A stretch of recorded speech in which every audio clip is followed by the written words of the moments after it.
Hello बच्चों, कैसे हैं आप सब।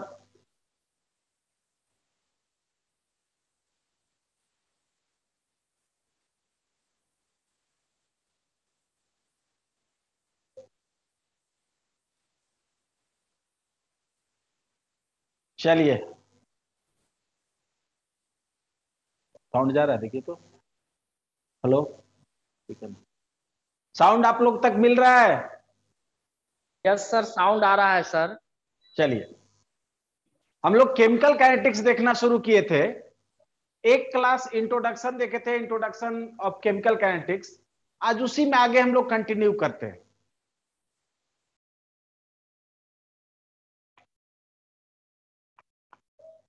Chemical kinetics.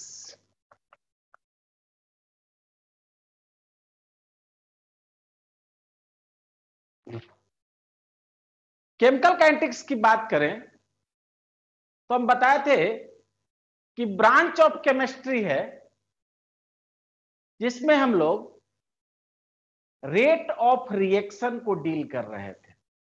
किसके बारे में पढ़ रहे थे? रेट ऑफ रिएक्शन के बारे में। रेट ऑफ रिएक्शन और साथ ही साथ उन फैक्टरों को पढ़ रहे थे जो रेट ऑफ रिएक्शन को प्रभावित कर रहे थे। अगर कोई पूछे कि केमिकल काइनेटिक्स में हम लोग क्या पढ़ते हैं, तो हमारा जवाब यह होगा कि सर इसमें हम लोग रेट ऑफ रिएक्शन को पढ़ते हैं और साथ ही साथ उन फैक्टरों को पढ़ते हैं जो रेट ऑफ रिएक्शन को प्रभावित करते हैं।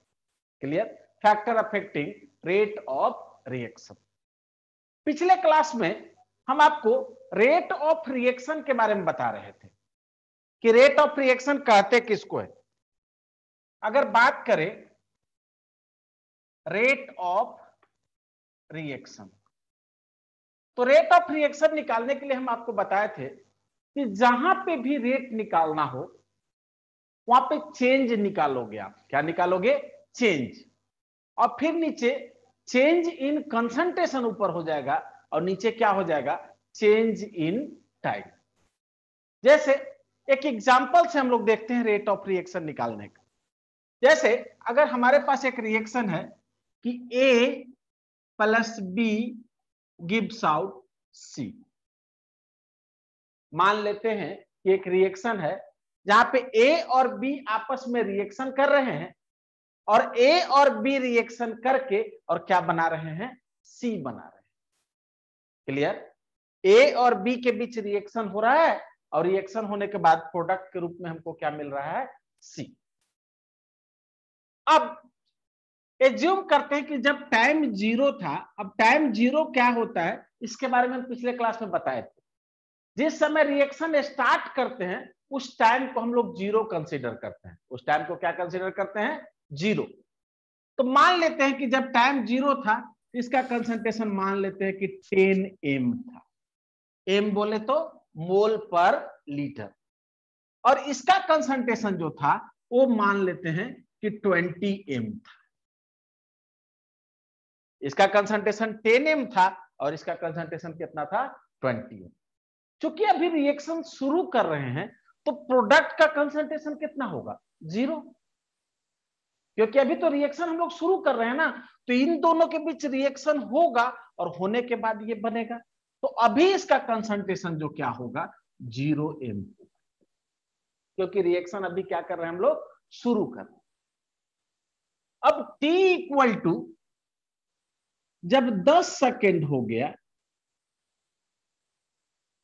शुरू में जीरो था, 10 सेकेंड के बाद जब हम देखें तो A का कंसंट्रेशन जो है ये 2m हो गया, इसका कंसंट्रेशन 12m हो गया और इसका कंसंट्रेशन मान लेते हैं कि 8m हो गया।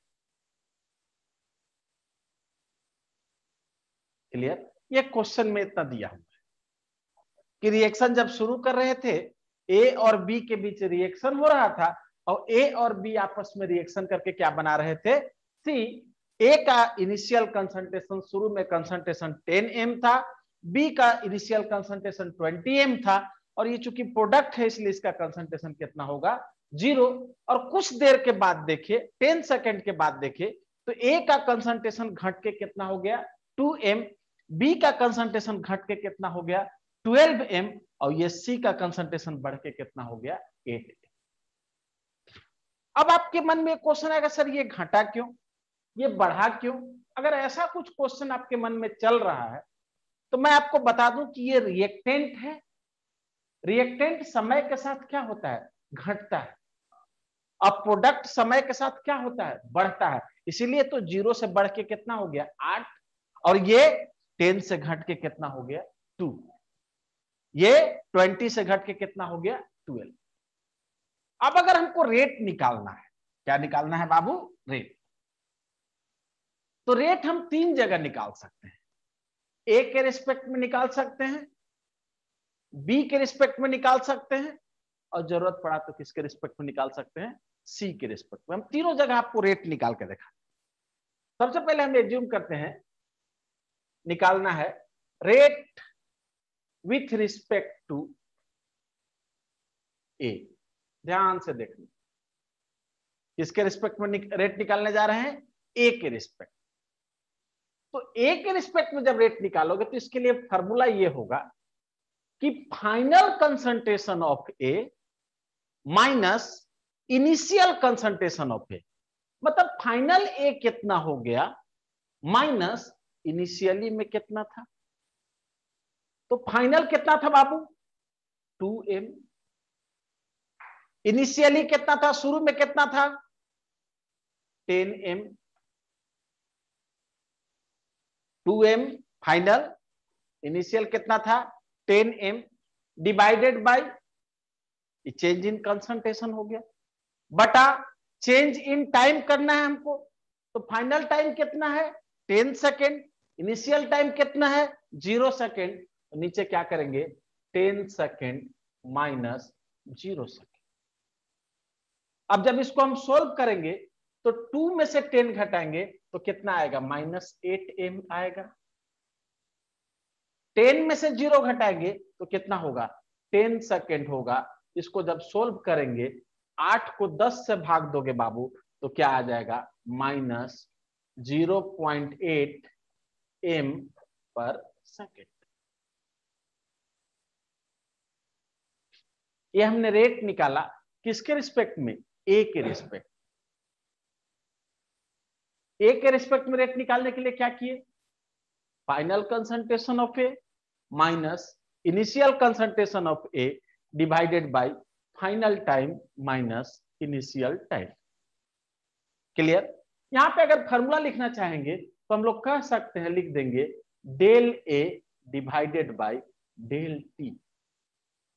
डेल का मतलब क्या है, यही फाइनल माइनस इनिशियल। जो del A minus del T लिखे हैं इसका मतलब यही होगा final minus initial divided by del T, final time minus initial time. Clear है। अब हम रेट निकालने जा रहे हैं विथ रिस्पेक्ट टू बी।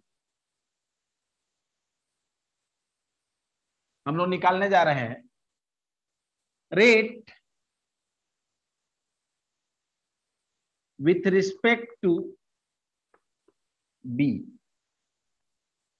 किसके रिस्पेक्ट में रेट निकालने जा रहे हैं, बी के रिस्पेक्ट। तब हम लोग क्या करेंगे, फिर से वही काम करेंगे, final concentration of B minus initial concentration of B divided by final time minus initial time.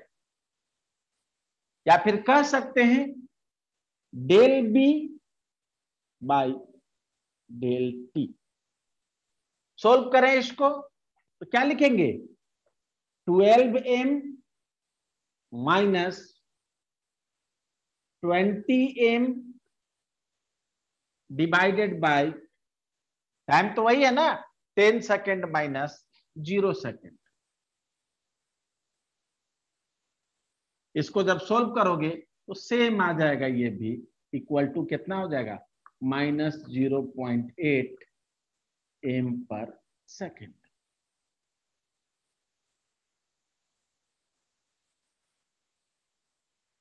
Clear है।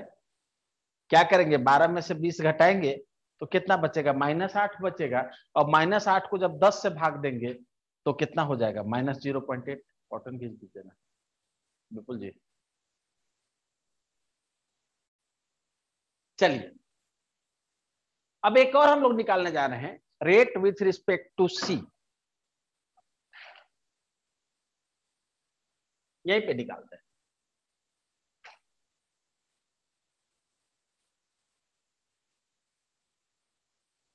रेट विथ रिस्पेक्ट टू सी। सी के रिस्पेक्ट में जब रेट निकालेंगे तो क्या लिखेंगे, फॉर्मूला क्या होगा, del C by del T, del C by del T. इसको सोल्व करेंगे तो क्या होगा, सी का फाइनल कंसंट्रेशन माइनस सी का इनिशियल कंसंट्रेशन। तो फाइनल कंसंट्रेशन कितना है, 8m minus 0m divided by final time कितना 10 सेकेंड माइनस 0 सेकेंड। सोल्व कर लो तो 8 में से 0 घटाएंगे 8 ही बचेगा, 8/10 हो जाएगा। तो ये कितना हो गया 0.8 m प्रति सेकेंड। हम 3 जगह रेट निकाले, ए के रिस्पेक्ट में रेट निकाले, बी के रिस्पेक्ट में रेट निकाले और एक सी के रिस्पेक्ट में। ए और बी जो था वो रिएक्टेंट था और सी जो था वो क्या था, प्रोडक्ट था। तो आप देखे होंगे, हम पिछले क्लास में बताए थे, अगर नहीं देखे होंगे तो ये वीडियो अवेलेबल है, आप देख लेना डीसी पलामू के चैनल पे, कि जब भी कभी रिएक्टेंट के रेस्पेक्ट में रेट निकालते हैं तो कैसा आता है, माइनस। देखिए तो यहां पे माइनस है कि नहीं, इसके रेस्पेक्ट में भी निकाले तो क्या है, माइनस। लेकिन जब प्रोडक्ट के रेस्पेक्ट में निकाले तो क्या है, प्लस है। यही चीज मैं पिछले क्लास में बता रहा था कि रिएक्टेंट के रेस्पेक्ट में रेट हमेशा निगेटिव होगा। जब कभी रिएक्टेंट के रेस्पेक्ट में रेट निकालोगे तो हमेशा कैसा आएगा, निगेटिव आएगा। प्रोडक्ट के रेस्पेक्ट में रेट निकालोगे तो हमेशा क्या आएगा, पॉजिटिव आएगा। क्लियर है। अब एक क्वेश्चन ये आता है कि सर ये निगेटिव का मतलब क्या है। अगर कोई पूछे कि ये रेट निगेटिव आया, इसका क्या मतलब है, तो हम लोग कहेंगे कि सर इस निगेटिव का सिर्फ और सिर्फ इतना ही मतलब है कि ये घटने का रेट है। ये रेट किस चीज का है, घटने का रेट है। ये पॉजिटिव क्यों आया है, तो पॉजिटिव जो है वो बढ़ने का रेट है। तो घटने का रेट है इसलिए यहां पे क्या लगा हुआ है, माइनस, और बढ़ने का रेट है इसीलिए क्या लगा हुआ है, पॉजिटिव। क्लियर। अगर ये क्वेश्चन पूछा जाता है एनसीईआरटी में, देखोगे क्वेश्चन है कि रिएक्टेंट के रेस्पेक्ट में जब रेट निकालते हैं तो हमेशा निगेटिव साइन आता है। इस निगेटिव साइन का क्या मतलब है, तो हम कहेंगे कि इस निगेटिव साइन का मतलब है कि ये घटने का रेट है, रेट ऑफ डिक्रीमेंट। जबकि यहाँ पे पॉजिटिव आया है, पॉजिटिव कहने का मतलब ये है कि रेट ऑफ इंक्रीमेंट है। क्लियर है। चलिए कुछ और देखते हैं। एमबीए नहीं है, ठीक है पढ़, ठीक है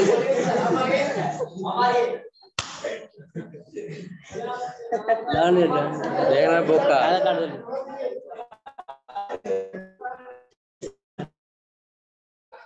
तो ना दिखाना बंद करता दे। हेलो हेलो बोलिए, पांडु से बोल रहे हैं।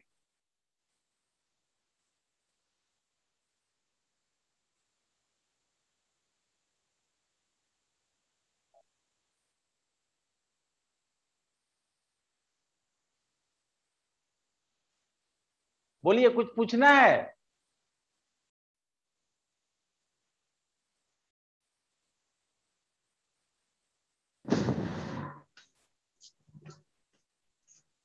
लो चालू करो।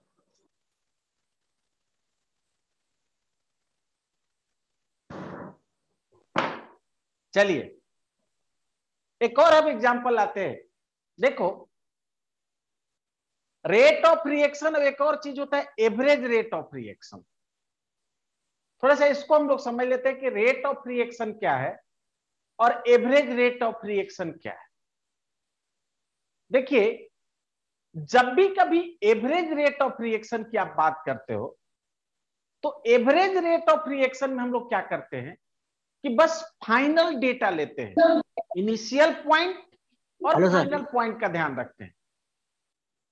लेकिन जब कभी रेट लिखा हुआ है या इंस्टेंटेनियस रेट लिखा हुआ हो, जब कभी रेट या इंस्टेंटेनियस रेट लिखा हुआ हो, तो हम लोग टाइम इंटरवल को ऑलमोस्ट जीरो कर देते हैं।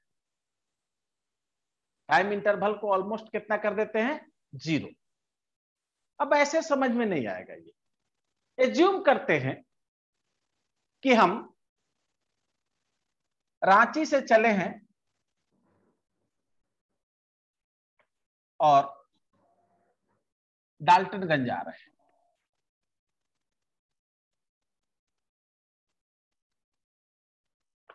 रांची से चले हैं और कहां आ रहे हैं? डाल्टनगंज। रांची से डाल्टनगंज की जो दूरी है लगभग मान लेते हैं 170 किलोमीटर। दूरी लगभग कितना है? 170 किलोमीटर। ठीक है। अब बस से हम चले थे सुबह या दोपहर में, 1 बजे बस पे बैठे थे और देखोगे कि जो नॉर्मल बसें हैं वो 6 बजे लगभग हमको पहुंचा देती है। 1 बजे बैठे थे और कितना बजे पहुंचे? 6 बजे। अगर हम लोग बस का स्पीड निकालना चाहें, स्पीड, तो क्या करेंगे? टोटल डिस्टेंस कितना ट्रेवल किया? 170 किलोमीटर। टोटल समय कितना लगा? तो 6 - 1 = 5, यही ना होगा? आवर। इसको जब सोल्व करोगे तो क्या होगा?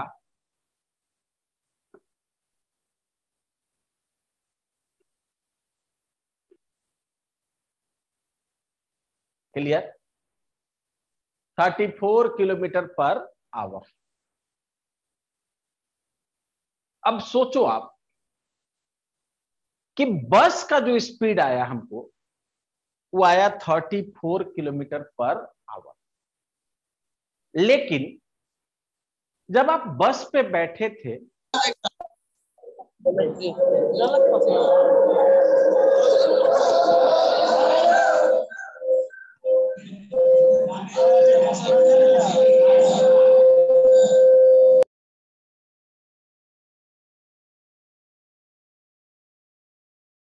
बस का स्पीड कितना आया? 34 किलोमीटर पर आवर। अब 34 किलोमीटर पर आवर की अगर आप बात कर लें,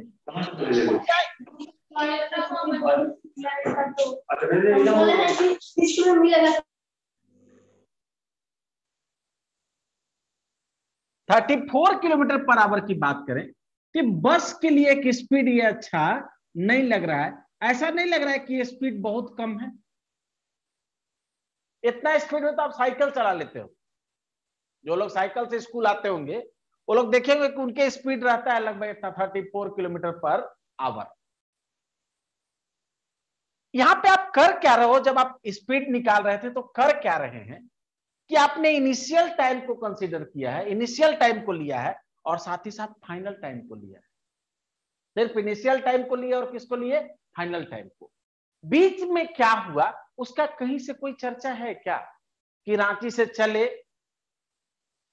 तो बीच में जाम मिला था हमको, लातेहार में कुछ देर रुके थे, इन सब चीजों का कहीं पे इसमें कोई चर्चा नहीं है। आपने तो सिर्फ देखा कि चल रहे थे उस समय 1 बज रहा था, अब पहुंचे तो कितना बज रहा है? 6 बज रहा है। देखे मीटर, देखे स्पीडोमीटर के ऊपर जो लगा हुआ था वहां पे देखे तो कितना किलोमीटर चले हैं? 170 किलोमीटर चले। ये जो आप निकाले ये एवरेज स्पीड था। ये कैसा स्पीड था? Average speed.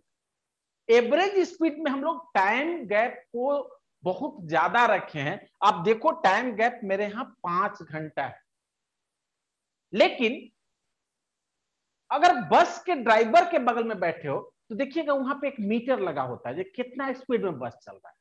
कभी वहां पे बैठ के आप जर्नी कीजिए तो आप दिखेगा कि अच्छा बीच में तो जाम था, तो वहां पे स्पीड 2 किलोमीटर प्रति आवर हो गया था, और बीच में जब खाली रोड पड़ा तो वहां पे स्पीड 70 किलोमीटर पर आवर हो गया था। लातेहार में जब रुके तो बस का स्पीड कितना हो गया, 0 हो गया। बीच में सवारी दिख गया, वहां पे रोक दिया बस वाला, वहां पे स्पीड कितना हो गया, 0 हो गया। इन सब चीजों का चर्चा इसमें कहीं भी नहीं है, हमने इनिशियल टाइम लिया और फाइनल टाइम। तो ये जो एवरेज स्पीड है ना, सिर्फ आप कैलकुलेट करते हो, इसका रियल लाइफ में कोई इंपॉर्टेंस नहीं है। रियली में आप अगर स्पीड जानना चाहते हो तो हमने अभी कितना स्पीड था, 1:02 पे बस का स्पीड क्या था, 1:03 पे क्या था, 1:10 पे क्या था, 2 बजे क्या था, ये जो स्पीड होगा इसको हम लोग कहेंगे इंस्टेंटेनियस स्पीड। क्या बोलेंगे इसको, इंस्टेंटेनियस स्पीड। ठीक उसी प्रकार से जब रेट ऑफ रिएक्शन निकालोगे तो रेट ऑफ रिएक्शन 2 ढंग से निकलेगा। एक क्या होगा, एवरेज रेट ऑफ रिएक्शन, और दूसरा क्या होगा, instantaneous rate of reaction. Average rate of reaction की जब बात करें तो सिर्फ उसमें हम इनिशियल टाइम देखेंगे, फाइनल टाइम देखेंगे, इनिशियल कंसंट्रेशन देखेंगे और फाइनल कंसंट्रेशन देखेंगे। लेकिन जब इंस्टेंटेनियस निकालोगे आप, तो इंस्टेंटेनियस स्पीड निकालते समय, इंस्टेंटेनियस रेट ऑफ रिएक्शन निकालते समय हम लोग टाइम गैप को ऑलमोस्ट 0 कर देते हैं, टाइम गैप को लगभग 0 कर देते हैं। क्लियर है? अब देखिए एक क्वेश्चन से आते हैं, आखिर हम केमिस्ट्री में इसका कैसे यूज करें। अभी हम आपको समझाए कि एवरेज स्पीड का कोई बहुत ज्यादा इंपॉर्टेंस नहीं है, हमको निकालना होगा जब भी तो क्या निकालना होगा, इंस्टेंटेनियस स्पीड निकाल। जैसे एक रिएक्शन है, मान लेते हैं N2 + 3H2 gives out 2NH3। बहुत पॉपुलर रिएक्शन है ये, केमिस्ट्री जो लोग भी पढ़ रहे होंगे ये रिएक्शन से परिचित होंगे। अमोनिया बनाने का मेथड है। अभी देखिए पूरे पलामू में यूरिया के लेके हाहाकार मचा हुआ था, यूरिया हम लोग इसी से बनाते हैं, यूरिया ही है। यहाँ से यूरिया जो आप खेत में देते हो तो अल्टीमेट उससे अमोनिया मिलता है। ठीक है, यही मेथड है, इसी से आगे हम लोग प्रोसीड करके क्या बनाते हैं, urea. N2 + 3H2 gives out 2NH3। जब टाइम 0 था बाबू, तो एज्यूम करते हैं कि इसका कंसंट्रेशन 10m था और इसका कंसंट्रेशन कितना था, 20m, और ये कितना था, 0। क्लियर? और टाइम इक्वल टू जब 10 सेकेंड हो गया, इसका कंसंट्रेशन हो गया, मान लेते हैं कि 2m, इसका कंसंट्रेशन जो है मान लेते हैं कि हो गया ये भी 2m, और इसका कंसंट्रेशन बढ़ के मान लेते हैं कि कितना हो गया, 10m। देखो हम मान लिए हैं, समझ रहे हैं, ऐसा कुछ एक मतलब एक्सपेरिमेंटल डेटा नहीं लिखा हुआ, ये हम मान लिए। तब अब हमको रेट निकालना होगा। तो देखो रेट एक बार हम नाइट्रोजन के रेस्पेक्ट में निकाल सकते हैं, एक बार रेट हम हाइड्रोजन के रेस्पेक्ट में निकालेंगे, और एक बार रेट किसके रेस्पेक्ट में लिखेंगे, अमोनिया के रेस्पेक्ट। तो याद रखना बाबू, अगर हमको rate with respect to nitrogen निकालना हुआ, रेट विथ रिस्पेक्ट टू क्या निकालना है, नाइट्रोजन, तब हम लोग क्या करेंगे, change in concentration of nitrogen बटा चेंज इन टाइम। ये जो हम लिखे हैं इसको पढ़ेंगे, ये डेल का साइन है, डेल का मतलब होता है चेंज, ये बड़ा ब्रैकेट लगा है, बड़ा ब्रैकेट का मतलब है कंसंट्रेशन, किसका कंसंट्रेशन, तो नाइट्रोजन का concentration. Clear? Change in concentration of nitrogen divided by change in time. Clear? अगर rate with respect to hydrogen लगा दे, क्या निकालें? Rate with respect to hydrogen. तब हम लोग क्या लिखेंगे? Change in concentration of hydrogen divided by change in time. Hydrogen का जब निकालेंगे तो हाइड्रोजन का रेट, हाइड्रोजन के निकालते समय हाइड्रोजन का कंसंट्रेशन, और नाइट्रोजन को निकालते समय किसका कंसंट्रेशन? नाइट्रोजन का कंसंट्रेशन। क्लियर है? अब एक और हमको निकालना है, rate with respect to ammonia, with respect to ammonia. तो अमोनिया में क्या करेंगे? Change in concentration of ammonia divided by change in. यहां तक किसी को दिक्कत है तो बताइए, फॉर्मूला लिखना। नाइट्रोजन का रेट निकालना था तो नाइट्रोजन का चेंज, हाइड्रोजन का रेट निकालना हुआ तो हाइड्रोजन का रेट, और अमोनिया का निकालना हुआ तो किसका रेट? अमोनिया का रेट। अब एक चीज और ध्यान रखना बाबू, कि चूंकि ये दोनों रिएक्टेंट है, नाइट्रोजन और हाइड्रोजन क्या है? रिएक्टेंट।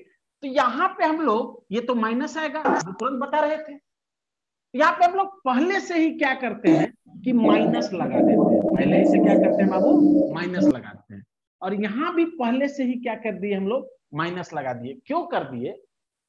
क्योंकि जैसे आप माइनस लगाओगे, एक तो यहाँ पे माइनस आएगा और एक ये वाला माइनस, माइनस माइनस मिलके क्या हो जाएगा? प्लस हो जाएगा। क्लियर है? तो याद रखना कि जब भी कभी अगर रिएक्टेंट के रेस्पेक्ट में रेट निकालोगे तो वहां पे हम लोग क्या लगा देते हैं? माइनस। क्या लगाते हैं? माइनस। अब प्रोडक्ट का तो पॉजिटिव आएगा ही, इसके बारे में हमको बहुत ज्यादा सोचने की जरूरत नहीं। अब थोड़ा फॉर्मुलेट कर दे, देखते हैं। माइनस है, नाइट्रोजन के कंसंट्रेशन में चेंज कैसे निकालेंगे? तो फाइनली कितना एम था? कितना था? 2m। इनिशियली कितना था? 10m। तो क्या करेंगे? 2m minus 10m divided by, ये फाइनल कितना था? 10 सेकेंड माइनस 0 सेकेंड। क्लियर है? सॉल्व कर लेंगे इसको। यहां से क्या होगा? 2 माइनस 10 करेंगे तो माइनस 8 आएगा, और पहले से ही लगा है तो माइनस माइनस मिलके क्या हो जाएगा? प्लस 8/10 हो जाएगा। और 8/10 को जब सोल्व करोगे बाबू तो कितना आ जाएगा? 0.8। क्लियर है? ये माइनस लगाने का फायदा देखे कि नहीं? यहां से एक माइनस आया और एक माइनस मेरे पास पहले से था, तो माइनस इंटू माइनस क्या हो गया? प्लस। चलिए इसको देखते हैं। माइनस पहले से है, इसका फाइनल कंसंट्रेशन कितना था? 2। इनिशियल कितना था? 20। तो क्या करेंगे? 2m minus 20m divided by time तो वही है, 10 second minus 0 second, 10 second minus 0 second. Solve करेंगे तो 2 में से 20 घटाओगे माइनस 18 आएगा। अब माइनस 18 को फिर से माइनस गुना कर देंगे तो 18 आ जाएगा, और 18 को नीचे 10 आएगा, 18 डिवाइडेड बाय 10 तो कितना हो जाएगा? 1.8 m पर। क्लियर? इसके लिए निकाले तो क्या होगा? फाइनल कितना था? 10। इनिशियल कितना था? 0। तो क्या करेंगे? 10m minus 0m divided by final time कितना था? 10 सेकेंड। इनिशियल टाइम कितना था? 0 सेकेंड। तो 10 सेकेंड माइनस 0 सेकेंड सोल्व कर देंगे तो ये कितना आ जाएगा? 1m पर। रेट कैसे निकाले पता चला? देखो रेट निकालना बिल्कुल आसान है। क्या करेंगे? Final minus initial divided by final time minus initial time. और एक चीज और हम आपको बताएं कि रिएक्टेंट जो शुरू में लिखा हुआ होता है उसको रिएक्टेंट बोलते हैं। अब इस एरो के बाद में लिखा होता है उसको क्या बोलते हैं? प्रोडक्ट। तो इस समझ में नहीं आ रहा। हेलो, बोलिए, कहां से बोल रहे हैं?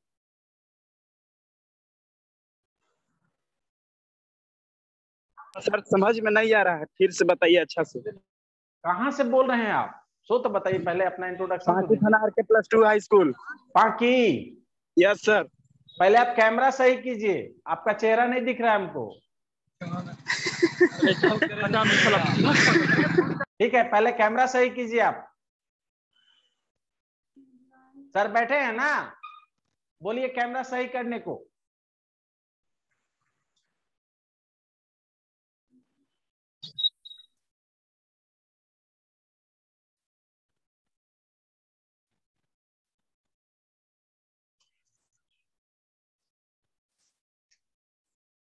बाकी को पिन कीजिए ना।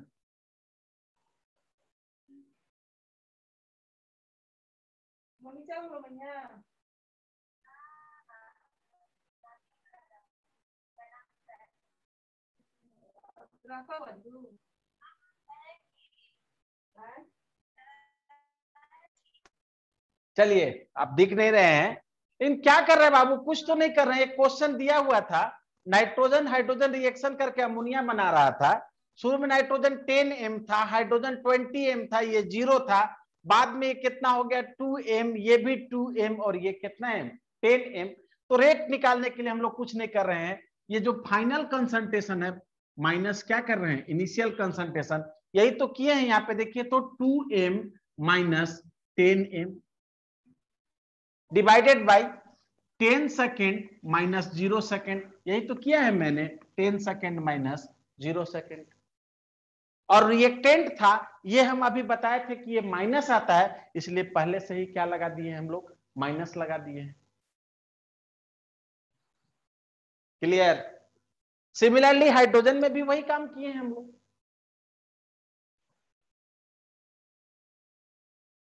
क्लियर?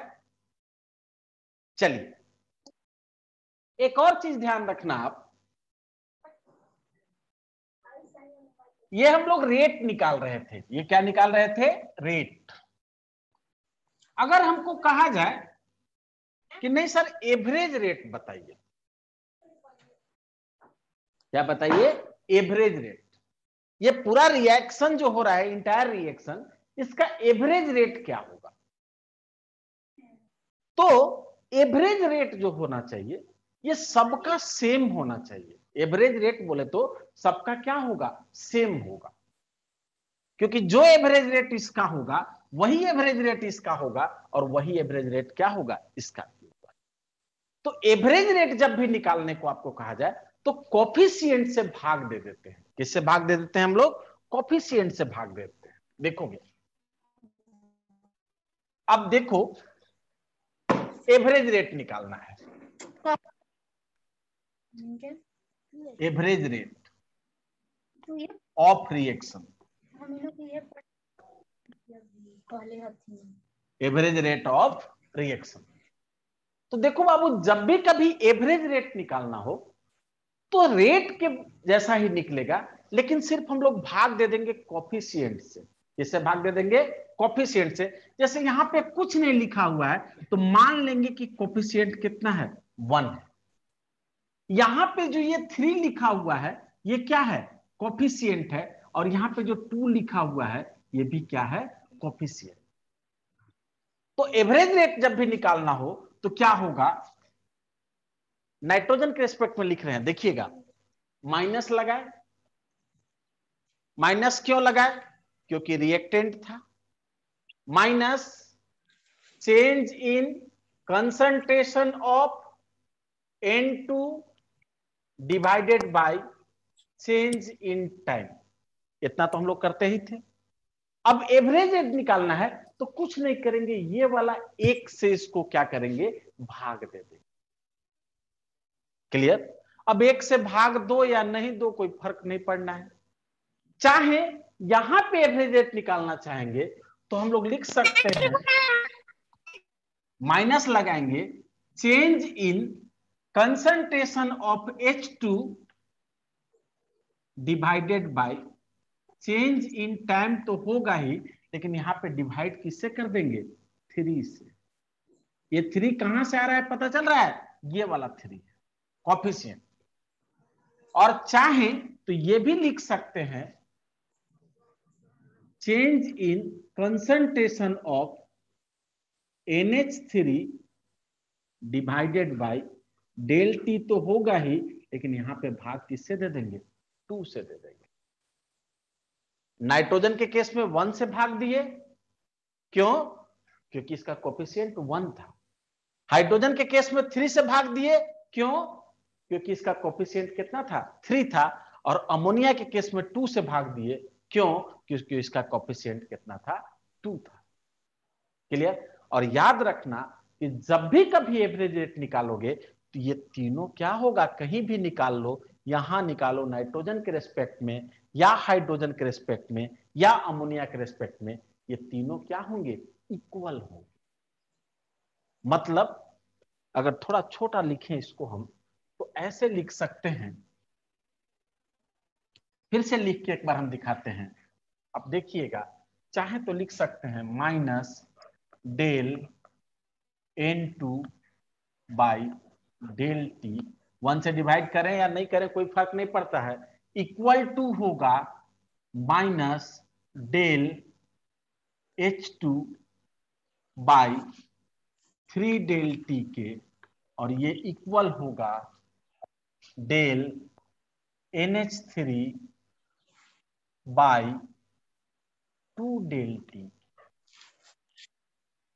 यहां पे 3 से डिवाइड किए क्योंकि यहां पे कोफिशिएंट 3 था, यहां पे 2 से डिवाइड किए क्योंकि इसका कोफिशिएंट कितना है? 2 है। क्लियर? अब देखो, ये एवरेज रेट है और तीनों इक्वल होगा। आप नाइट्रोजन के लिए निकालो, हाइड्रोजन के लिए निकालो, या अमोनिया के निकालो, एवरेज रेट है तो ये हमेशा क्या होगा? इक्वल होगा। यहां से एक चीज और लिख सकते हैं, देखो तो इतना चीज को हम घेर रहे हैं, देखिएगा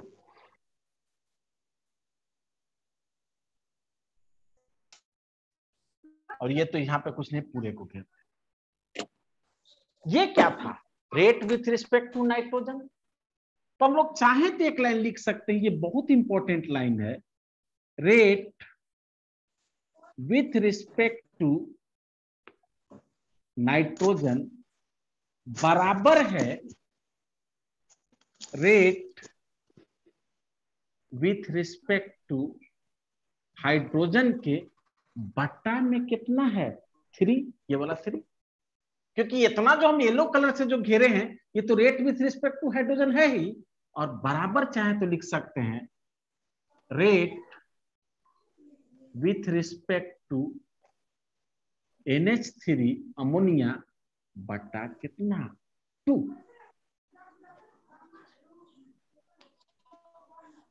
मतलब क्या हुआ कि अगर आपको नाइट्रोजन के रिस्पेक्ट में रेट पता है तो चाहे तो हाइड्रोजन के रिस्पेक्ट में रेट निकाल सकते हैं।